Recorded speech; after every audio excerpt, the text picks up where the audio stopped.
Hey everyone, I hope you are having a wonderful day so far.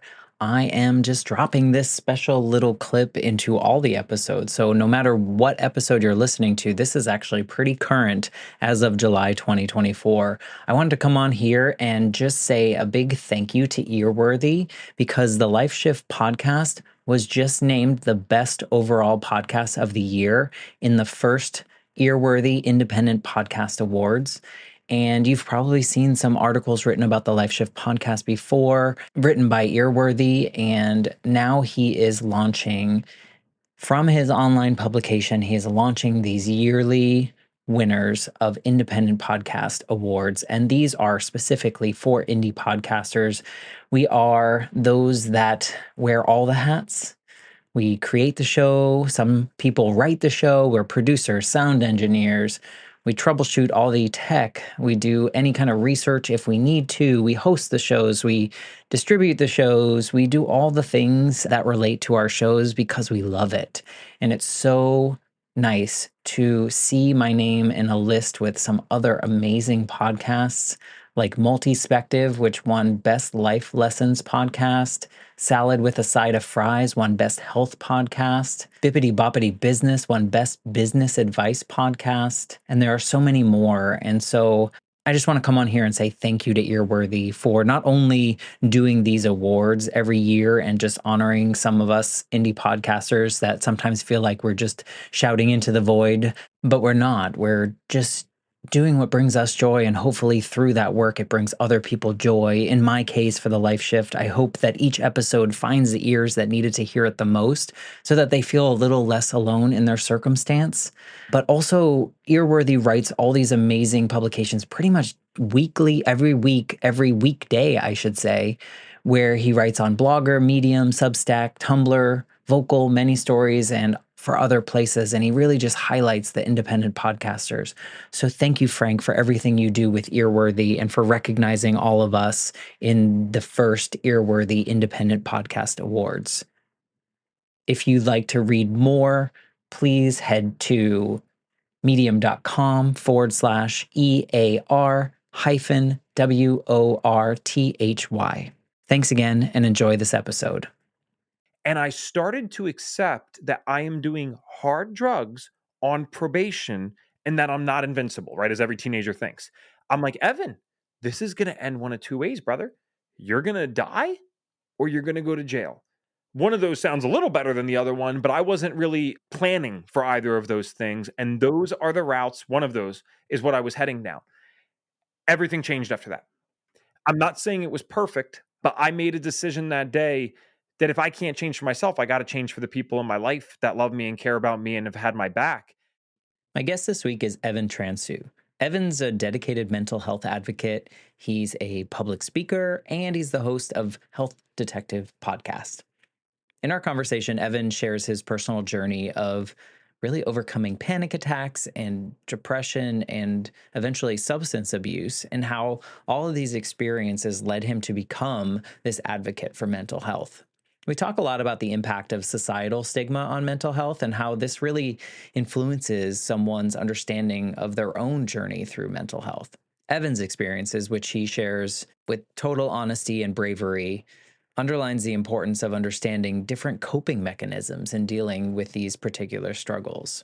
Whether you've experienced mental health struggles yourself or simply interested learning more about this topic because you know people in your life that might be facing similar struggles, Evan and I hope this episode leaves you feeling a little less alone and hopefully more inspired to help others or understand how others are moving through their lives. Before we jump into this episode, I wanted to thank Tracy and Emily for supporting 2 episodes every single month on the Patreon feed. This is super helpful for production costs and hosting and all the things that come along with podcasting that I didn't really realize before jumping into this, but I'm so thankful for the support on Patreon. If you are interested in directly supporting the show, you can head to patreon.com/the Life Shift podcast, and you can learn all about the different tiers that are there. And I appreciate anything. So without further ado, here is my conversation with Evan Transue. I'm Matt Gilhooly, and this is The Life Shift. candid conversations about the pivotal moments that have changed lives forever.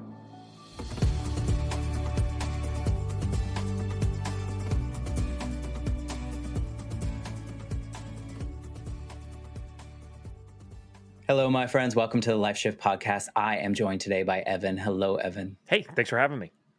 Thank you for being a part of this. And I was telling you before recording that I always get a little bit nervous with other podcasters, and you have your own podcast. So you're welcome for my awkwardness at the beginning.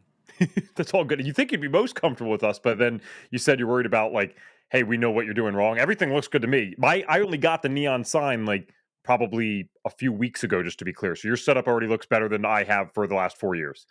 Well, there you go. So I'm winning. So thank you for that. And it's just awkward because I think sometimes us as podcasters, I always feel like I'm a little bit like of an imposter because there should be a way that you do certain things. But then the longer I do this, I realize we're all creating our own journey, and it can be however we want it to be. So before we get into your story, can you just tell us what your podcast is and what you do on it? Yeah, thank you. It's called the Health Detective Podcast, and that's by Functional Diagnostic Nutrition. So quite a mouthful. Health Detective Podcast comes right up.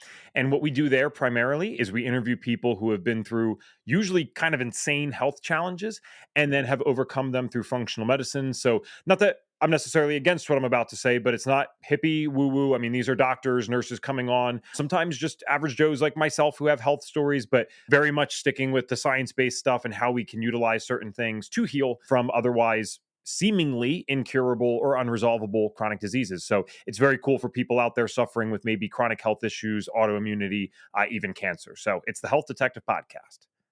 Well, way to go, helping and serving the world through sharing these stories and these interviews, and maybe also healing yourself in weird ways. Yes. Through those conversations. Yeah, I love this podcast. I was telling you before recording, and if you're new to this podcast, this show all stemmed from my own personal experience, but it actually started as a class assignment. I did a bonus master's degree during the pandemic, and I took a podcasting class just because it scared me. And I was like, I'll never be a podcaster. I'm just going to do these assignments and carry on with my day. And by the end of that class, I had launched 9 episodes already and had these conversations, and I'm 130 into it now. And just the feeling of how much I didn't know I needed this show to kind of heal the 8-year-old version of myself that had just lost his mother and felt so alone, and I was the only kid with a dead mom, and moving through life in that way. And so now I get to talk to people like you who have gone through seemingly really hard moments in your life and found your way to the other side. And I just hope that there's someone out there listening now that hears your story, and maybe because of what you say, they feel a little less alone in their experience. Sure. That's so cool. That's how you got into it. That's awesome. Yeah, it all just kind of came about, and now I guess I'm a podcaster, which is really cool, and I'm super proud of what we're putting out there. So maybe before we get into your backstory, maybe you can tell us who you are right now outside of the podcast, maybe, or as part of that. Yeah. So in addition to the podcast, kind of everything that I do, I really love what you said, Matt, about how this is healing in a sense, because I'm a big self-help person. I believe in a lot of these cute little quotes that are out there. And one of my favorite is that the final stage of healing is using what happened to us to help others. And through that, we do heal ourselves, which is amazing. So everything that I've chosen to do with my life since this stuff started out so young, I actually found my careers were all just parts of my passion mixed together. So yes, I do the podcast for Functional Diagnostic Nutrition, FDN. I own a small business with my fiance. So we do functional medicine there, red light therapy, other alternative treatments. And then one of my biggest things over the last 6-7 years of my life is I public speak. So I speak on mental health issues to kids, mostly late middle school and high school, some college sometimes, but mostly high school, and then the parents as well. That's not an uncommon thing for me to do, the parents later in the day if I talk to the kids earlier. And I'll probably focus actually more on that mental health journey today, because I had physical health diseases or physical health issues as well. But the mental health stuff is kind of the thing that I believe anyone can listen to that and hopefully take something from it. And that's one of my favorite things to do. So I'm a public speaker, not like cheesy rah-rah motivational, but I share real stories give real encouragement to ask for help, and just let them know that when you're in the middle of something, as it sounds like you've been through quite a bit, right? We don't always know when we were in the middle of that there is a future, there is another side to this. So I'm trying to be that real life embodiment that, hey, I was like you. It might have even been worse for me. Maybe it was worse for you, but we can relate well enough. There is another side to this. So that's what I do. My life and career is just all surrounded by these things that I went through, and I turned it into my passion and thankfully even some profit. It sounds very fulfilling and necessary. I think that, that age of people that you're talking to, like kids and teenagers, it can be really confusing because I think you feel like you have to be a certain way. And then if you feel not that way, you feel bad about that. And then they introduce the shame. And there's a lot of things that go on at that particular age. So I'm sure what you're doing is maybe not on the surface getting in, but it's probably planting some seeds for them and helping them move through their life. Do you find that things are changing a little bit post pandemic, that people are more receptive Yeah. or less? So it's funny that you asked that, because I did, 6, 7 years, I started before the pandemic. And it was like the oddest thing, because of course I would never wish for the pandemic. Purely selfishly, career wise, it's like we blew up. It sucked in the beginning because they forced you all on Zoom, and it felt weird from a speaking perspective. But as soon as those places felt safe and comfortable to bring people back in, I went from speaking, maybe a handful of times per month to I've done 20 presentations in a week. Some of which, just to be clear, are at the same school. I might do like 4 at the same school in a day, but it was like, whoa, what's happening here? So a bit of the right place at the right time. And again, take the career side out of it. Yes, we all need to make a living, but take that out of it. It just actually felt really cool to have a couple years of preparation before going into that, because I would not have wanted to start it then. Having that preparation and then being able to go in, you know, I like to let other people take my strength that I've developed, because I wasn't always strong, right? This is given to me by other people that helped me out. So I want to go in there and give them some strength so they can get through this. And the answer to your question is absolutely yes. It was actually very strange. It was almost eerie, because when you go into an assembly, you can be the best speaker in the world. If you speak to 400 or 500 kids, there's always going to be someone that is going to act crazy. I was that kid. It didn't matter how good you were. I was already going to talk before you even started talking. So I wouldn't even know that you're good because I never even gave you a chance. And what was very strange about the pandemic is when I started going back into the assemblies afterwards, there were times, many times, where I'm in a room with 400 or 500 kids. These are 11th graders. They're ready to get out of there. And no one's talking. Everyone's listening. No one's screwing around. And some of that I think was just they were in a very weird social part of their lives, because like they haven't really talked to each other in person for a year at that point. But the other side was when you do public speaking, you learn how to make something intriguing from the very beginning to let people know what you're going to talk about. I think so many of them related to those first few paragraphs that I shared in my speech, that they're like, okay, maybe I give this guy a chance and listen. So for better or for worse, yeah, it was definitely more received post pandemic. Still is.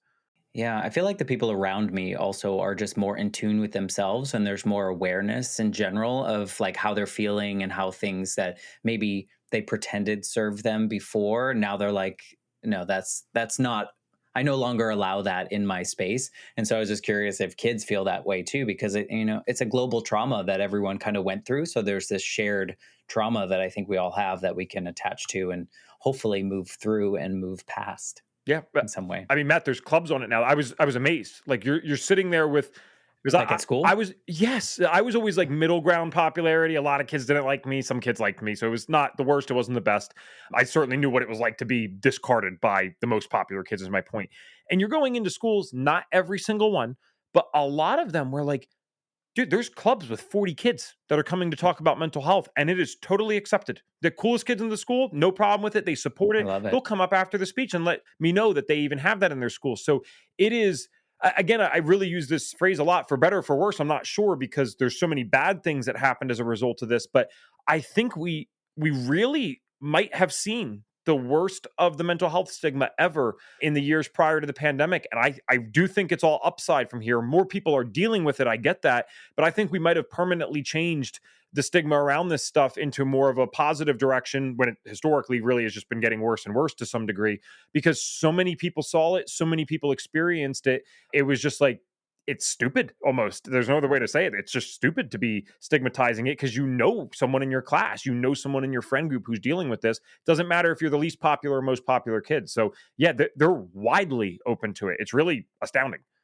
Yeah, I love that. And I mean, it's mental health. It's like you wouldn't make fun of someone that like broke their leg, right? Or they had a disease of that you could see, like it's just what it is. And it's just part of our lives. So, I love that you're doing that. And I love that you're helping them. And unfortunately, better or worse, the way you might say it, they're leaning into it more. And I think that's a good thing. And you're able to bring your story. So why don't we get into your story? Maybe you can kind of paint the picture of what your life was like leading up to what you feel maybe was the biggest shift in your life.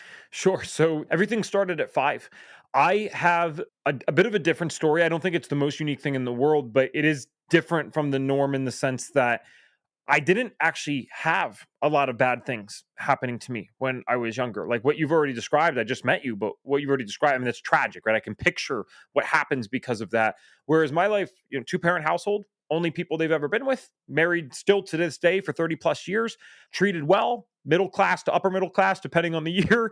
Things were okay. And again, I had plenty of friends at high school, not the most popular, not the least popular. So things were good, but I started to experience these health issues at 5 years old. And again, I'll focus more on the mental health thing today because I think it might be more relevant for your audience and what they might want to hear and get inspired by. But the physical health issues were starting then as well. So at 5, I'm dealing with panic attacks occasionally. I'm getting like severe headaches, very bad stomach pains that are like to the point where, hey, do we go to the hospital for this?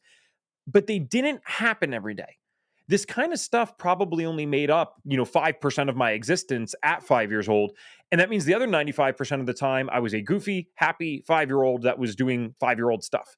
So we go to the doctor, and I'm 28 now. So this is 23 years ago, which is crazy to say, but 23 years ago, I think most of us that are listening, even if we're not, 28 years old, you could still picture how much the stigma and mindset around mental health has changed in the last 4 years, let alone 23 or 24 years. So when my parents and I went into the doctor, I don't remember much from 5, who does, but I will never forget what he said that day. And he meant well, it's not a bad person. He said, "This isn't something to worry about. Evan gets himself a little too worked up and he's going to outgrow this." And my point in mentioning that is, again, not to condemn this doctor, but to show that the stigma that happens in society also affects medical professionals. They're part of society. They might be more aware than you and me, but it still affects them too. I just don't think he thought a 5 year old was coming in with panic attacks. And so, especially with two parents that love each other and are treating the kid well. So, what happened is, since I didn't forget that, and I wasn't getting taught about mental health in school at that time, as I got worse and worse, because I didn't get better, I got worse and worse. I said to myself, well, wait a second, maybe not so literally, but the doctor is smart. The doctor's this authority figure. They said, I'm going to get better and I'm going to outgrow this. I'm not getting better. If smart doctor can't figure this out, I must be the problem. And this is something that I shouldn't share with other people. So the irony is, the worse my health issues got, particularly my mental health ones, the more I became quiet about this stuff and really tried to hide what I was experiencing. And Matt, this went on all the way for another 10 years, to the point at 15, that's when things really started to shift.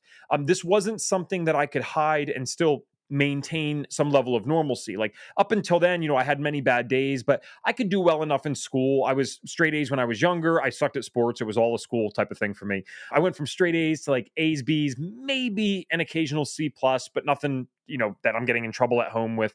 10th grade, it was bad. That was when I was getting my first F's. I'm literally failing classes. I'm not able to keep up with stuff anymore. And looking back, we now know that's when these depression symptoms started to kick in. So it wasn't, not, I don't want to say just as if it's nothing, but it wasn't an anxiety problem alone anymore. Now depression was mixed in, and depression, man, that changed me as a person. That changed my personality. And I stopped caring about this stuff. Maybe I didn't care, or maybe I didn't not care, but it wasn't my top priority anymore. And I stopped worrying about that. And it was the first time I ever humored drugs. All my friends around me, they weren't like doing them heavily, but they had all, smoked weed at this point or drank alcohol. I was so against this, total straight edge. And then I finally gave into these things. And I didn't really, funniest part is I didn't really like it when I first did it, but it was something different. That's the only way I can conclude it looking back. It was just different. It took me away from what I was worrying about. I was a little freaked out because I was like high off weed, but I was more worried about that than I was the rest of my problems. And it was just something different for the first time in 10 years. And that was the beginning of the end for me. When I started to deal with depression and then use these very negative coping mechanisms, it is the most stereotypical story of drug abuse you could imagine. You know, it starts with weed and alcohol, doesn't work out. Now I'm getting different things that no one in the friend group's doing. So what was interesting to it, probably a better word for that, but what was interesting to me is I go from the last person in my friend group to ever try a drug to within the first several months of doing these things, I'm the one with the biggest problem. I'm the one that's willing to experiment with things that no one else has even thought about. They don't even know the name of it, let alone have they tried it. And so I'm abusing benzodiazepines. For those that don't know, that's like the category that Xanax, Klonopin, Ativan, Valium fall into. So I was self-medicating. I was literally abusing drugs that were medicating my anxiety and depression. I was just taking them in way too high of doses for anyone, let alone a 15-year-old. And it didn't go well. I was just curious. Do you think, I know you brought us back to 5 years old. Do you really feel that masking and hiding it kind of heightened everything to that 15-year-old point? Or do you think it was more of a natural progression and that doesn't really play into it? Because I think there's something when we're thinking of my own experience, like I pretended that I wasn't grieving for 20 something years. And I know that blew up in my face as well. So I'm curious if you see that pushing down and thinking about that from 5 years old to 15 heightened everything that you were experiencing and wanting to escape. Excellent question. And I mean this seriously. I'm not just trying to avoid it. I actually think it's both.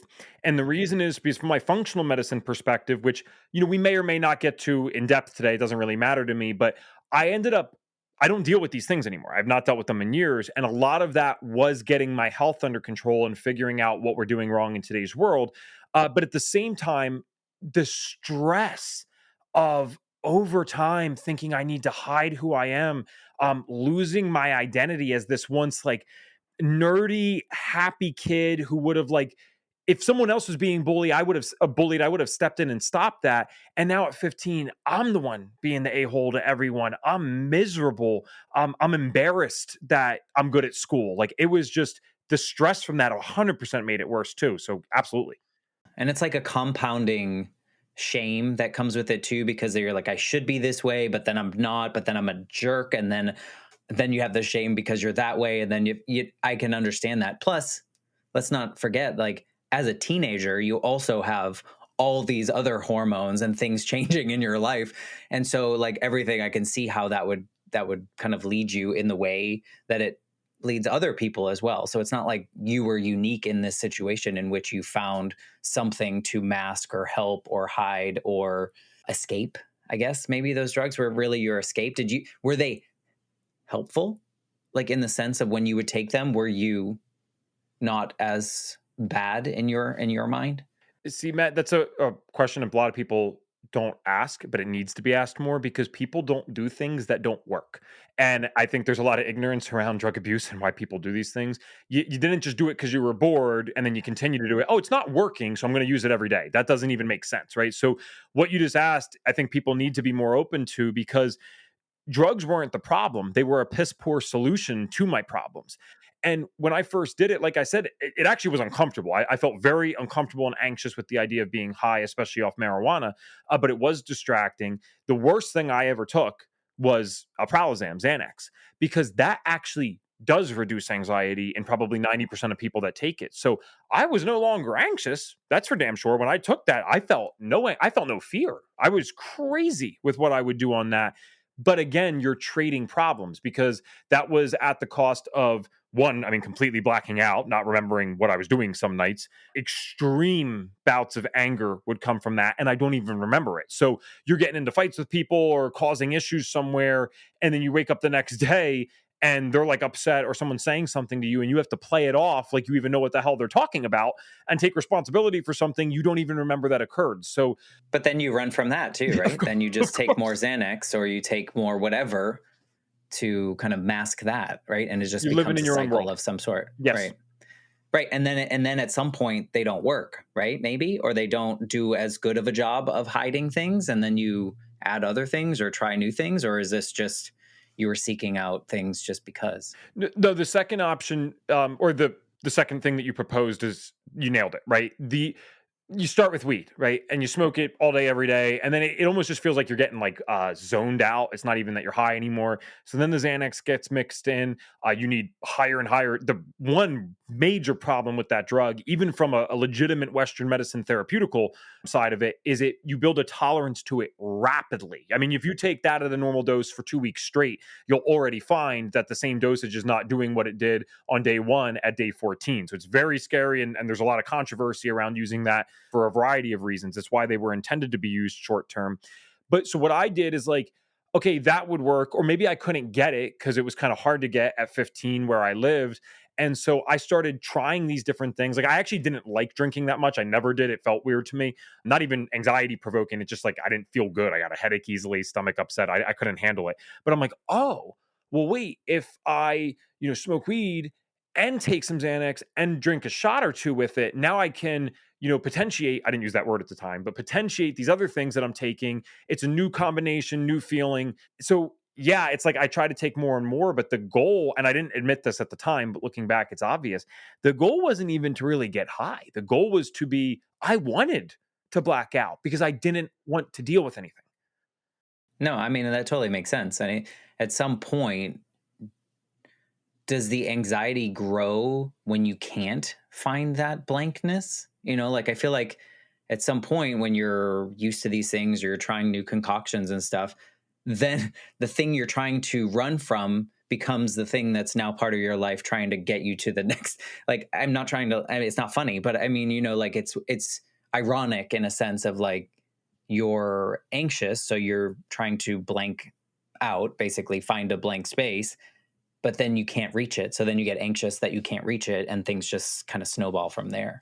That's what happens when you use, as I worded before, very colorfully, piss poor solutions. The reason that a solution is piss poor is because it inherently comes with problems, right? That's kind of the loose definition of piss poor problems, piss poor solutions. So that's the thing. Now you're in this cycle at one point where you're just focused on. There's a new focus in your life of like, okay, I need to get the drugs, then I need to do them, then I need to hide them, then I need to find a way to get more. I need to do them, I need to hide them, and again, you really end up living in your own world. I It's think. exhausting. Yeah, right. I think many people that have done this would resonate with the idea of living in your own world because now you're so far removed from the core of the problems that if you came to me at 17 and asked, what's your deal, kid? I don't even know if I could have answered you accurately because I forgot. Oh, wait, I am doing this because for 10 years I never tried a drug, but I was getting worse and worse with my health. It was so disconnected from the core of the issues at that point. Were you functioning in like school and things like that, or was it all just blank? Like, were you going to school and graduating and all those things? No, 10th grade I got through. I cheated on a lot of stuff. I was selling drugs Because at a you didn't certain point. care. So I'd literally pay people to be like, "Hey, here's 20 bucks. That's a lot in 10th grade, right? Give me the test answers, whatever." They were fine with that. 11th grade, I couldn't really fake. So basically the way it worked is my cumulative GPA was very high for my good grades at one point. So as I was plummeting, I could survive like 1 year of this. End of 11th grade, my cumulative GPA for high school is now a 1.8. And then I made it 17 days into my senior. That's the literal number, 17 days, including weekends. And I got kicked out of school, arrested, and sent to juvie. So no, it did not work out.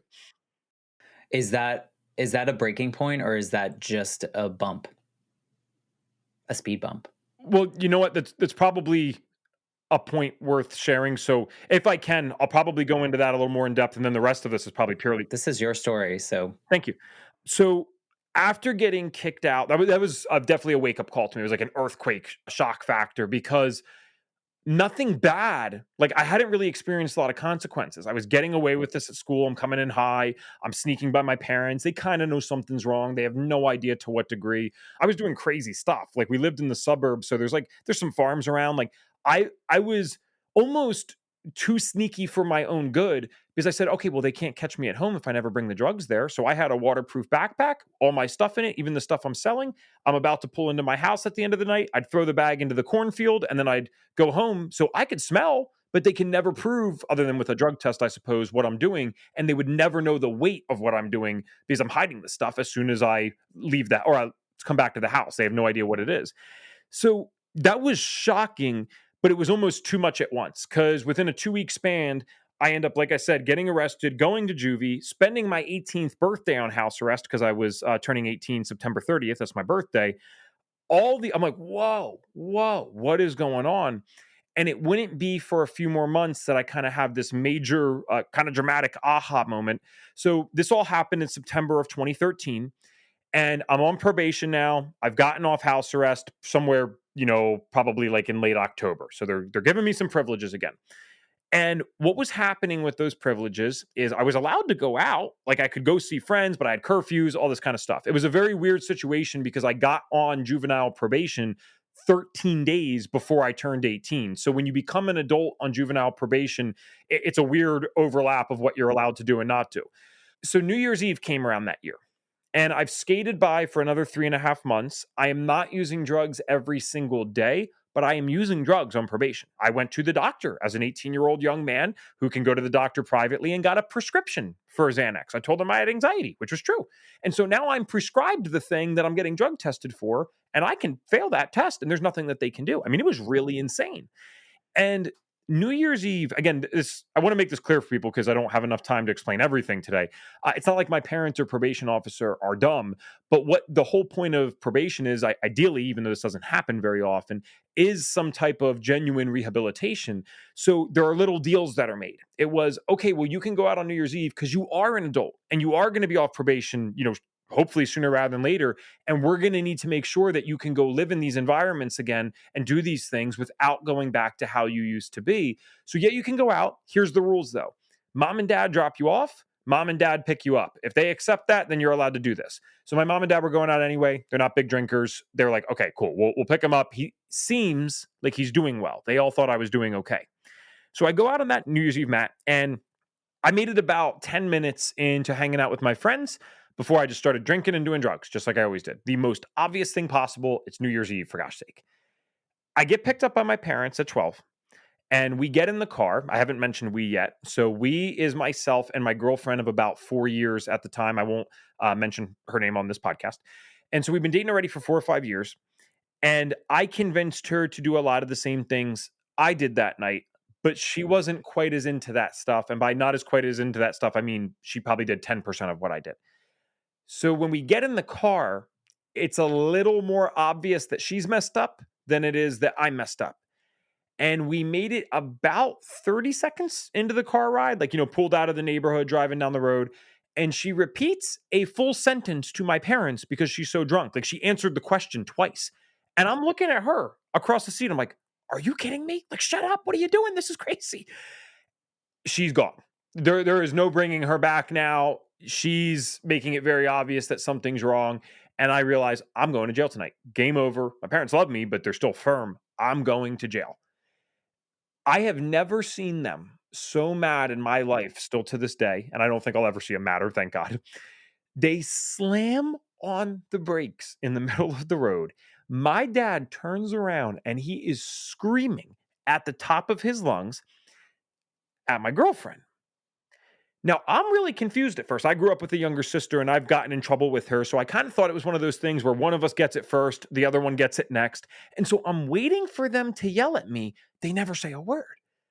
And after maybe, I don't know, a couple minutes of this, I'm like, oh my God, I probably didn't say it like this, but I'm thinking something along the lines of, they raised me better than this. They can't even comprehend how messed up I am, like in life in general, that I could get into their car on New Year's Eve on probation while actively getting urine tested on drugs and alcohol. It was beyond their comprehension that someone that they raised could be acting like this.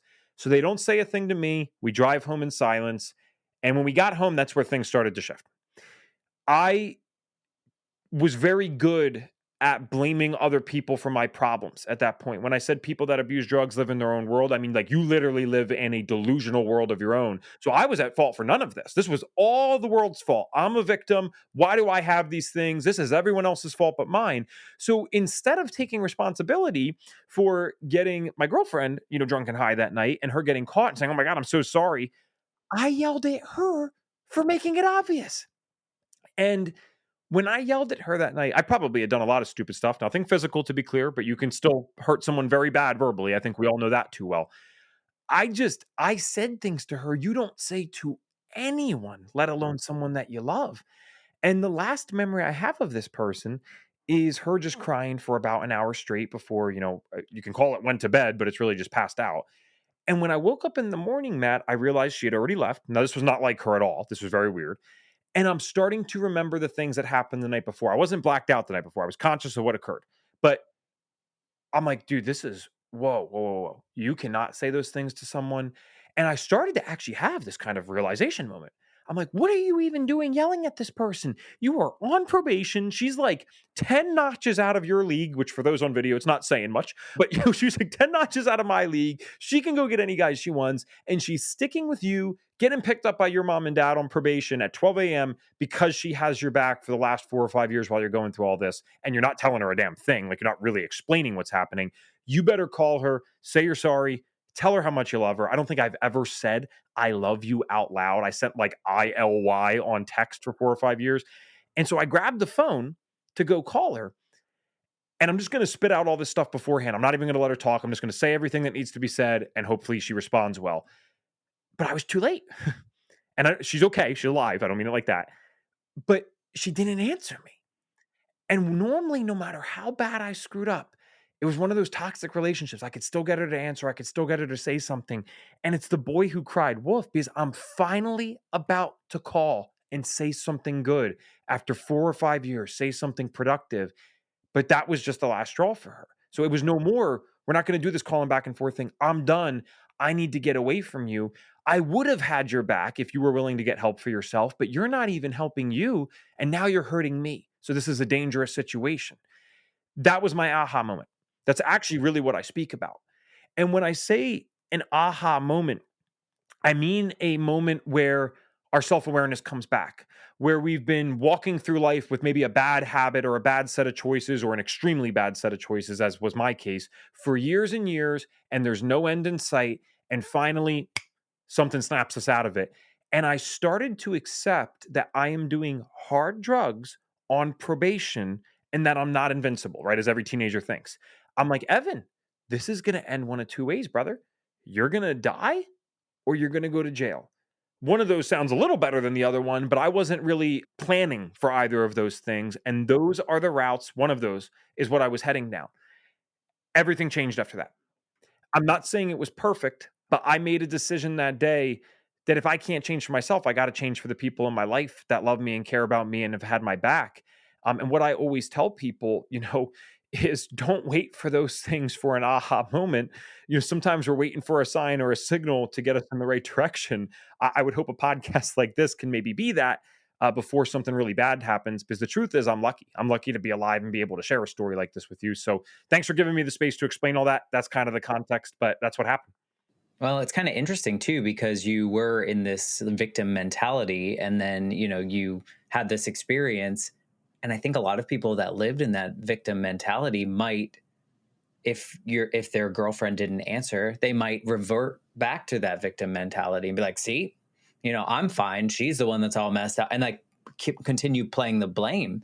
And so, it's interesting to like look around at all those moments. Is it your parents like finally, seeing how they see someone else that was in a similar situation, but maybe not quite as bad as you were, but you were better at masking it or hiding it because of the circumstances. It's so interesting to look around that moment and see what was it that woke you up. I'm not asking you because you might not actually know which piece of that is, but it's so interesting because we are creatures of habit. And so if we're so in this, I mean, I did the victim mentality forever. My mom was dead. Like that was everything that went wrong. It was like, well, my mom died. So like, I can't possibly be good at this, or I failed because she's dead, but she died when I was 8. Like it, all these things. And it's so interesting to me that you were able to, and good for you to like wake up, like, and see the damage that you were doing to not only yourself, because you probably saw the damage that you were influencing her, your parents, you were blindsiding your parents for so long, in a way because they loved you so much. So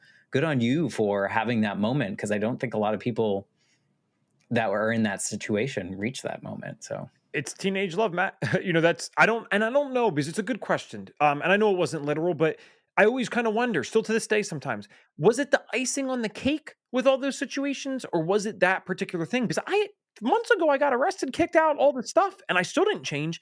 And I think there's something to be said about that teenage love, or just your first love. Maybe you didn't love someone when you were a kid. That's fine, but it's powerful. And to be sober the next morning and realize, dude, you made this person cry for an hour. They didn't do anything wrong. I was still human. I was messed up, but I was still human. And that wasn't acceptable to me. That something needed to change. Well, and you mentioned, I'm sure there were times where she was disappointed in you, or you did things that weren't, before that, but this was it. This was like, she did those drugs that night so that you would be happy, like, and she did that for you, and now you're the one yelling at her because you're getting in trouble. Or did you even get in trouble with your parents? Did they eventually know? Or They only knew years later when I started getting myself. Well, I started getting myself on track relatively quickly, but they didn't know these types of stories until years later when I said, "Yeah, no, that's what I was doing that night." That's because they kind of always wondered, like, what the hell happened? It almost seemed like the oddest New Year's resolution ever because it was timed with New Year's. And my probation officer was curious because I went from I never ever talked to my probation officer. He had to meet with me for an hour a week. I sat there. I thought I was the toughest kid in the world, arms crossed, head down. I know he's got a schedule. I'm not saying crap to you. And now I'm like pouring my heart out by the next week, crying in the sessions. And so they must have thought this was associated with it. I'm just like, yeah, no, it wasn't a New Year's resolution. It's just ironically well timed. But yeah, no, they do know all these things now, but they're like, yeah, we had no idea. And again, they're not oblivious people. They couldn't wrap their head around why I would do that, or that I would even be so dumb as to do that. And the problem is when you're living in the drug stuff, you got a million answers for anything. So I'm already thinking this is what I don't mean for people to be so skeptical of their loved ones if they're dealing with this type of stuff, but you do need to assume that they're 3 steps ahead. Because if my parents said to me, well, hey, you smell like alcohol. All right, you know what, guys, everyone was taking a shot at midnight. I just said I would do that. So now I'm admitting to something, but I'm underplaying. Well, no, I've actually been drinking since 7 p.m. and I can just hide it well because I do this all the time, unfortunately. So right, and it's better than lying. yeah, it's like a half Oh, truth. I don't know what you're talking about. Right, exactly. If you own up to something, it seems like you're telling the full truth and not the whole Yeah, thing. you become a master at that, unfortunately. Not a great skill. Yeah. So, like, I know we started this like about this mental health piece, which really probably triggered so much of this journey for you of escaping, essentially. When you find this awareness, how do you get a hold of it without running down the drug lane again? Or do you have a fear of medication? Or is therapy a thing? Like, how does life change in a way when you have used all the things that I guess technically you're supposed to use in a medical sense, but you use them differently? How do you find a safe space with that? Yeah, well, great question. So, I not only had a probation officer, but because of the nature of how I got kicked out, I had like, looking back, what was probably like a standard psychology type counselor. Okay. I had these other people I didn't understand. I just knew that they showed up every week, but I had these different people in my life for a reason assigned. And so it was thankfully at this point a fairly easy transition because these people were going to meet with me that week anyway. It's my choice as to whether or not I participate. And I don't know that it was such a conscious choice. It was just the next logical step. When they came in that next week, I started talking about some of the things that I thought and some of the things that I dealt with. And that, hey, I'm not just because I got kicked out for a fight. I didn't even mention that. It was like there's a whole story there, but this was a fight revolving around drug stuff. And when I'm talking to them now, I go from just, oh, angry, violent kid to, hey, I struggle with this stuff sometimes where I get for like 20 minutes, I think I'm going to die and I feel like I can't breathe and I get dizzy and I almost disassociate and I'm super scared. And they're like, I mean, a counselor can't diagnose, but he's like, hey, I think that's a panic attack. And then I say, well, sometimes, actually, for the last 3 years, really, most of the time, I don't feel like there's a point to my life. And I wasn't not doing school because I'm lazy, not smart, or don't care about my parents and what they think. I just didn't think there's a point to any of this. So why would I bother doing something so stupid like the homework tests or these dumb quizzes? And he's like, yeah, man, that sounds like depression. You lose motivation to do things you once enjoyed. Is that's what happening? I'm like, I haven't enjoyed anything other than drugs in a few years.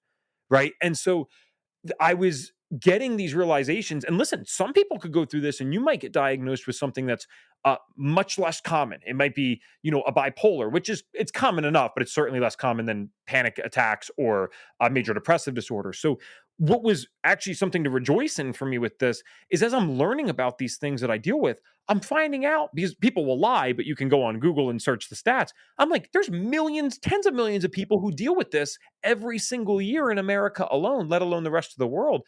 So there was now some people are so against the labels, and I can understand that perspective too. For me, I was so happy to have a label for what I dealt with. I'm realizing I'm not crazy. That's what I thought my whole life.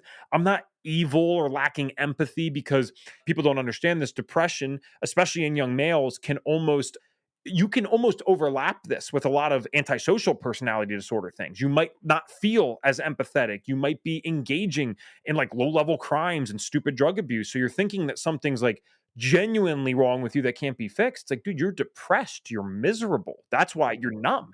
That's why you're doing all this dumb stuff. And so it's not an excuse to go do those things, but to have that label was something I was happy about because the label had treatments. The label had things that other people have posed solutions to or posed support to. So I was like super happy to learn about this stuff. So I started talking with them. You weren't crazy. Yeah, I got around the right people. There was a lot of different things, but it nothing's really that profound. I just started talking and then making one step at a time. Were these the first moments in which you vocalized some of these things, like in which like these words came out of your mouth? Because I feel like that is such like a release, and it sometimes can be overwhelming as well. Did you find comfort in that, or was it scary to start sharing like the vulnerability? I think like because it sounds like you were masking that for so long, but now you're just telling these people that life is hard. The the first time I can kind of it's hard to see yourself in the third person, but I can kind of see myself. I know myself so well back then. Red face, teary eyed, all upset. Because again, I'm going in. I know I need to talk, but I'm going in with the idea I had legitimately convinced myself for the last several years that I'm miswired. I'm crazy. I used all these different labels and words. So I'm admitting it finally, but I'm assuming that that's correct. I'm like, I'm basically just telling you I'm miswired and you need to do something with me. So I was extremely nervous at first, but genuinely, that actually became very rapidly soothed by the idea that, no, dude, you're not crazy or miswired. These are like things that a bunch of people deal with, and you've just never heard about it before. Not in depth. I wasn't educated on it. So first times were terrible, but as soon as I learned what these things were, I wouldn't say I was comfortable with it, but it was night and day difference from how I'd been living for the last 13 years of my life. Is there an experience of shame that comes in when you realize that it could have been something that they could have helped you with early on? And I'm not putting this on you. I'm just curious if that's a feeling that, like, oh, perhaps I took the wrong route. Had I said this earlier, I could have changed, like those kind of things. Is there a piece of you that's like, oh shit, why didn't I do that to begin with? I've reflected on this a lot, so it's kind of hard when you're doing like I know we're not literally live, but still a recorded podcast, so I don't want to answer wrong. But my initial gut feeling, shame, no. Good. And it's easy to say this now, though, I guess 10 years in. That's why I'm really trying to think because when I look at this, I don't care what someone believes, God, universe, that's all fine to me. This happened to me exactly how it needed to because of what I've been able to do over the last 10 years. It's like, it's almost as if I traded this 13-year period of my life to go have meaning for the next 60, 70, 80, however long I'm here. Maybe less, maybe more. I don't know. So, yeah, shame, thankfully, no, not shame. Yeah, I ask that because I think sometimes I guess I should say this. I look back at my grief journey and I'm like, what?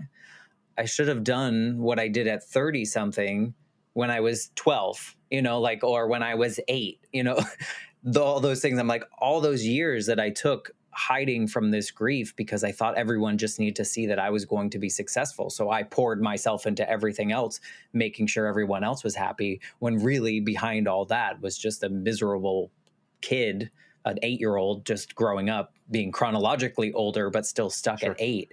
And then I look back and when I found my therapist and I found the right therapist and started like saying the words out loud, and she was like, you realize you've made every decision since then with that 8-year-old fear of losing someone else. And when she told me that, I was like, that's like the easiest thing that I wish I could have realized. And so there was like this, like, how dumb am I that I didn't do that? So that's where that question came from. And just the sense of like, I can understand how that could be, but I'm glad it wasn't. Yeah, maybe.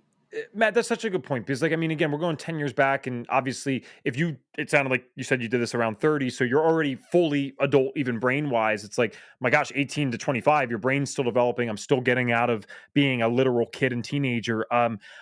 Maybe at the moment, especially since I definitely had embarrassment and shame around getting kicked out of school and stuff. So I'm sure in those initial moments, I was like, well, wait, I want them all to know I'm not crazy. I'm not violent. There's nothing wrong with me. I just needed to deal with this stuff and they'll never know.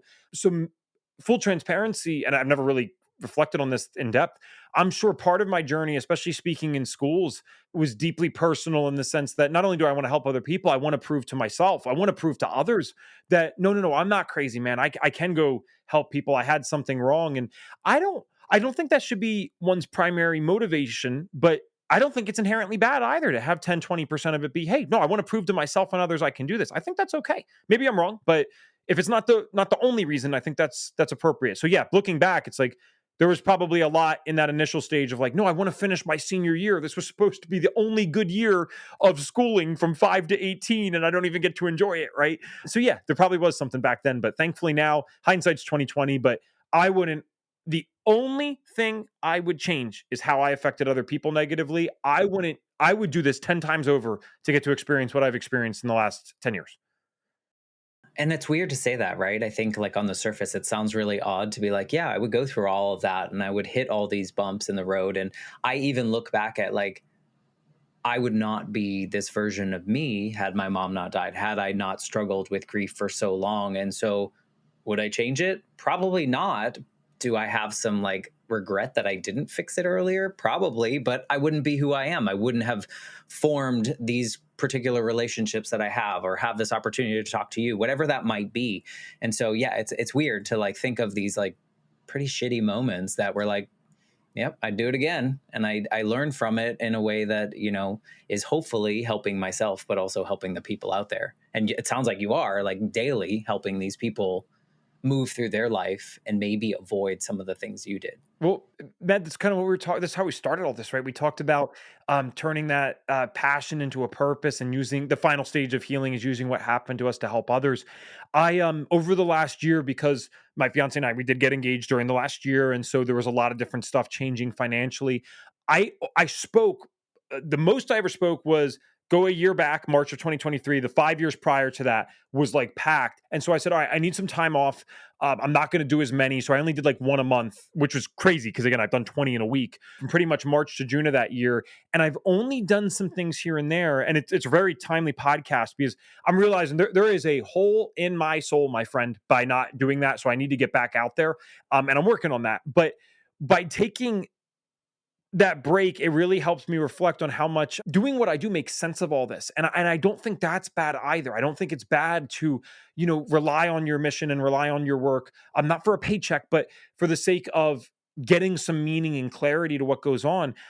Listen, I've went to presentations in schools, to be clear, where I've completely bombed it. Kids are screwing around and it didn't go well at all. I'm not the best speaker in the world. That's not what I'm saying.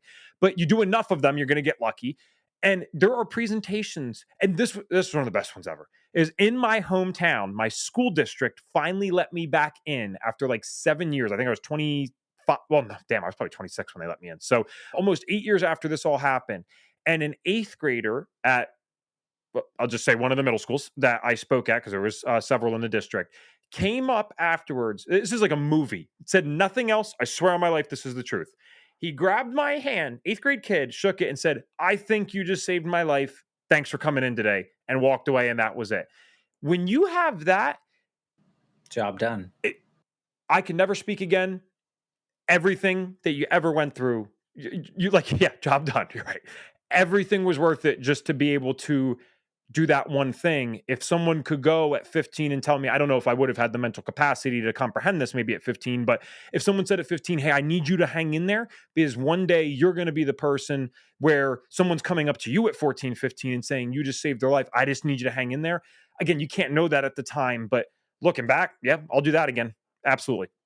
Yeah, no, I mean, that's a validation that your journey has all kind of come to this point in which it's like affirming that you're doing the right thing. You're on the right path. You're sharing your story and you're sharing the hard parts so that other people can avoid those hard parts. And And like we assume, like, before you realize that maybe you had depression, or maybe you had panic attacks, before you realize there was names and things to these things, you just assumed you were crazy and like you needed to be fixed, when really there was just things that were, going on, and you needed to address those, just as if you had broken your leg or you sprained your ankle or any of those kind of things. And helping other kids realize that, like, there are these things and they're okay, and they're just something that you work through with whatever help you need, whether that's actual medicine, whether that's working and talking and talk therapy and those kind of things, whatever kind of thing you need to find it, and making it okay for them. Because I think we assume this shame, like there's something wrong with us. And it's like, we don't do that.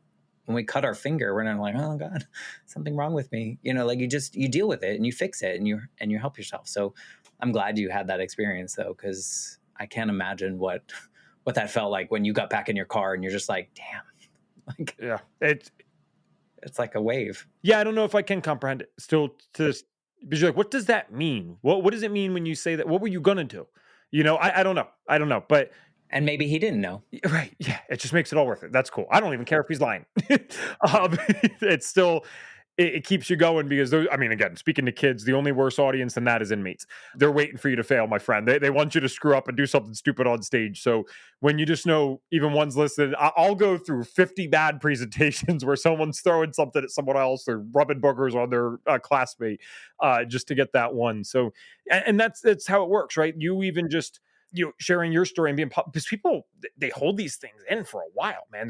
They are ashamed of it and they're scared to share it. But I have another, again, walking self-help book here. One of my other favorite quotes that I actually put at the end of my book is the quote by Marianne Williamson, where she talks, now she's in politics, so I shouldn't even mention the name. It's not about that.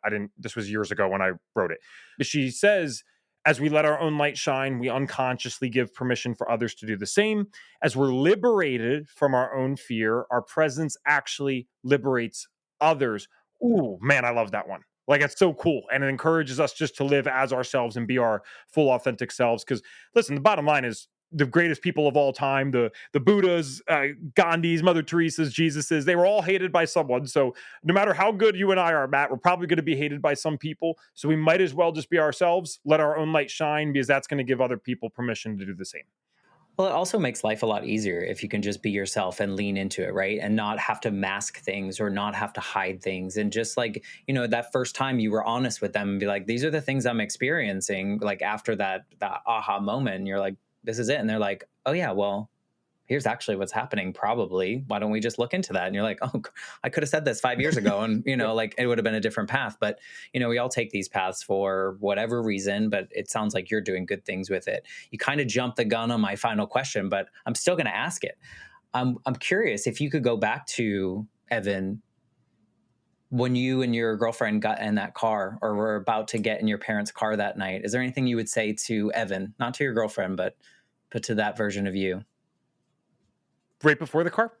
Yeah, right before they picked you up, and you knew your girlfriend was doing drugs and you were also doing drugs. Now, whether or not he'd listen is a different question, Matt, right? But what I would say, knowing what I know now, and I've never been asked this particular one, so it's a really good question, is I'd say, dude, enough's enough. Go in and be honest. Tell the truth. The New Year's resolution or not, whatever it is, you got to figure this out and just say enough is enough. Because my parents actually, they don't live in a bubble. They're very aware of what happens in the world, and the kids do stupid things. They were kids at one point. They've always been very realistic with that, and I appreciated and respected that with them as I was growing up. And if I just went in and was honest, said, we screwed up, I promise I'm done with this, they would have received that. They would have been a little upset, but they would have received that, because they know I wouldn't have said that being dishonest. There's no point. So I would have just said, dude, enough's enough. Stop wearing the mask. You're exhausted. You used that word too. That's a word people, again, you get a lot of this stuff. It's really nice talking to you. Yeah, I was exhausted, because putting on a mask every day is exhausting. Living a fake life is exhausting. So you're tired, dude. Go home. You're safe. You're good. Your parents will be a little upset, but now they know at least why you guys are being weird, or she's being weird, whatever. And let's figure this out tomorrow. So again, I maybe it could have been something more profound, but what came to my head initially is just enough's enough. I needed enough is enough. Yeah, I mean, I think luckily you hit that point. The sad part of that point is that there was a victim in Mhm. that, and those are the things that we have to, this is just part of life and the things that we have to accept and we have to move through. But good on you for what you're changing in the world. If people want to like be part of your orbit, be in your circle, read your book, be connected with you in any way, what's the best way to get a hold of you? Yeah, thank you. So evantransue.com. So evantransue.com would be great. Health Detective Podcast. And we didn't really talk about it today, and that's my choice. It's all good. But Bucks, Bucks, Bucks County Light Therapy.com is where we do the functional medicine thing. You can read my full physical health story there. We work with people not only throughout the country, but actually even globally as well. So thank you for allowing me to share all those things. Yeah, I'll definitely make easy links in the show notes so people can just click on those. They don't have to spell things out while they're driving Fair down the enough. road. So thank you for sharing your story, though. I think that unfortunately, fortunately, I don't know which word to use there, but there are going to be people listening that can relate to the experiences that you had and see how you're able to use those things moving forward to probably heal yourself in every little speech that you do, but also heal other people just by listening to you, even if it's not in the moment, even if it's like, oh, remember 3 months ago when Evan came and talked to our school and he said this? Now it makes sense, So you never know how long that's going to take, but thank you for what you're putting into the world. Thank you for having me. If you are listening and something that Evan said resonated with you, or someone that might need to hear it directly from Evan, please share this episode with them. We would be so ever grateful. And with that, I will be back next week with a brand new episode of the Life Shift podcast. Thanks again, Evan.